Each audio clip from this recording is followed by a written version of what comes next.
ఓం శ్రీ మహాగణాధిపతే నమః. శ్రీ గురుభ్యో నమః. ఓం నమో హరిహరాభ్యాం. కార్తీక పురాణం 1వ అధ్యాయం. కార్తీక మాహాత్మ్యమును గురించి జనకుడు ప్రశ్నించుట. శ్రీమద్ అఖిలాండకోటి బ్రహ్మాండమునందలి ఆర్యావర్తమందు నైమిసారణ్యములో సౌనకాది మహామునులతో ఒక ఆశ్రమము నిర్మించుకొని సకల పురాణములు పుణ్యచరిత్రలు వారికి వినిపించుచు సూత మహాముని కాలం గడుపుచుండెను. ఒకనాడు సౌనకాది మునులు గురుతుల్యుడగు సూతుని గాంచి, ఆర్య, తమ వలన అనేక పురాణేతిహాసములను వేదాంగముల రహస్యములను సంగ్రహముగా గ్రహించినారము. కార్తీక మాస మాహాత్మ్యమును కూడా వివరించి దాని ఫలమును తెలుపగోరుచుంటిమి కాన తమరా వ్రతమును వివరించవలసినది అని కోరిరి. అంత నా సూత మహర్షి, ఓ మునిపుంగవులారా, ఒకప్పుడు ఇదే కోరికను నారదుడు సృష్టికర్తయగు బ్రహ్మను కోరుకొనగా బ్రహ్మదేవుడు అతనికి, విష్ణుమూర్తి లక్ష్మీదేవికి, సాంబశివుడు పార్వతీదేవికి తెలియజేసిన విధముగా ఆ గాథను వినిపించెను. అట్టి పురాణ కథను మీకు తెలియజేయుదును.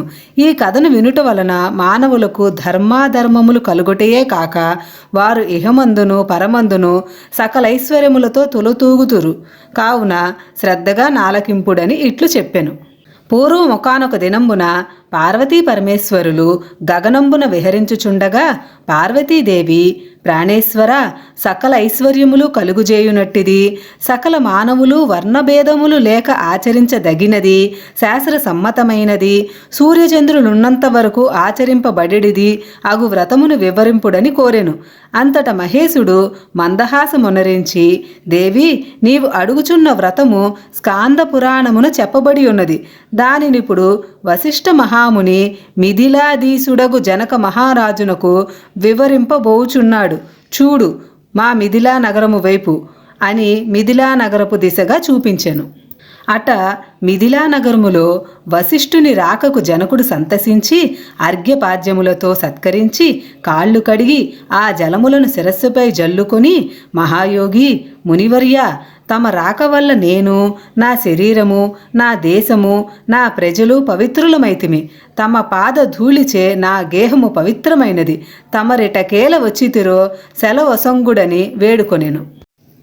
అందులకు వశిష్ఠుడు, జనక మహారాజా, నేనొక మహాయజ్ఞము చేయ తలపెట్టి తిని దానికి కావలసిన అర్ధబలమును అంగబలమును నిన్నడిగి క్రతువు ప్రారంభింతుమని నిశ్చయించి ఇటు వచ్చి తిని అని పలుకగా, జనకుడు, మునిచంద్రమా, అటులనే ఇత్తును, స్వీకరింపుడు. కానీ చిరకాలము నుండి నాకొక సందేహము కలదు. తమ బోటి దైవజ్ఞులను అడిగి సంశయము తీర్చుకోదలచి తిని నా అదృష్టము కొలది ఈ అవకాశం దొరికినది. గురురత్న, సంవత్సరములో గల మాసములలో కార్తీక మాసమే ఏలనంత పవిత్రమైనది. ఆ కార్తీక మాసం గొప్పతనం ఏమి అను సంశయము నాకు చాలా కాలము నుండి ఉన్నది. కావున తాము కార్తీక మాహాత్మ్యమును గురించి వివరించవలసినది అని ప్రార్థించెను. వశిష్ఠ మహాముని చిరునవ్వు నవ్వి, రాజా, తప్పక నీ సంశయమును తీర్చగలను. నే చెప్పబోవు వ్రత కథ సకల మానవులను ఆచరించదగినది, సకల పాపహరమైనది అయి ఉన్నది. ఈ కార్తీక మాసము హరిహర స్వరూపము. ఈ మాసమునందు ఆచరించు వ్రతము యొక్క ఫలం ఇంతయని చెప్పనలవిగాదు, వినుటకు కూడా ఆనందదాయకమైనది. అంతేగాక వినినంత మాత్రముననే ఎట్టి నరక బాధలను లేక ఇహమందును పరమందును సౌఖ్యమును పొందగలరు. నీబోటి సజ్జనులు ఈ కథను గురించి అడిగి తెలుసుకొనుట ఉత్తమమైనది. శ్రద్ధగా ఆలకింపుమని ఇట్లు చెప్పసాగెను. వశిష్ఠుడు కార్తీక వ్రత విధానమును తెలుపుట. ఓ మిథిలాధీశ్వర, జనక మహారాజా, ఏ మానవుడైనను ఏ వయసువాడైనను ఉచ్చ నీచ అనే భేదము లేక కార్తీక మాసములో సూర్య భగవానుడు తులారాశియందుండగా వేకువజామున లేచి కాలకృత్యములను తీర్చుకొని స్నానమాచరించి దాన ధర్మములను దేవతా పూజలను చేసినచో దాని వలన అగణిత పుణ్య ఫలము లభించును. కార్తీక మాస ప్రారంభము నుండి ఇట్లు చేయుచు విష్ణు సహస్రనామార్చన, శివలింగార్చన ఆచరించుచుండవలెను. ముందుగా కార్తీక మాసమునకు అధిదేవతయగు దామోదరునికి నమస్కరించి, ఓ దామోదర, నేను చేయు కార్తీక వ్రతమునకు ఎట్టి ఆటంకములు రానీయక నన్ను కాపాడుము అని ధ్యానించి వ్రతమును ప్రారంభించవలెను. కార్తీక స్నాన విధానము.